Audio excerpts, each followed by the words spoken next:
ZANU-PF Vice President Constantino Chiwenga has signaled a potential shift in Zimbabwe's political landscape by hinting at his willingness to work with the opposition, sparking fresh speculation about his power struggle with President Idi Mnangagwa. Zana mashuka atagwa panapa na VP Chiwenga atukona kudai nyogwa panapa mzimu aya tana mashuka kuti aiwa pacha distribute wa food aid munyika yeZimbabwe apo pandukuwa ndi discrimination kana kushorana wanhu mashuka vawe kuya tana mashuka kuti aiwa mukomana uyu anenge ava kuda kudzosa vakomana upusen padhuze. Zana mashuka muda nyogwa panapa kuti subscribe or like on the bell timina nomi kwa mchinzi.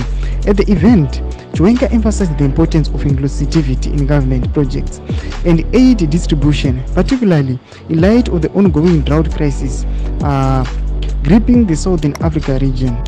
Our country, like other members of the Sabc region, is suffering from the effects of El Nino-induced drought. It was a poor farming season and families were unable to harvest anything meaningful. Therefore, our President, His Excellency, Comrade Idi Mnangagwa, has declared that no one will starve, said Chiwenga.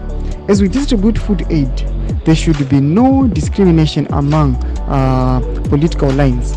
This process must be transparent and every Zimbabwean must benefit, he added. Romash kwante kwa na Chiwenga achita aiwa pacha distribute wa food kune vese vaimbo biridzira kana vaimbo juta aiwa panenge pani strict distribution achiti aiwa munhu wese anofanira kuwana zviri fair.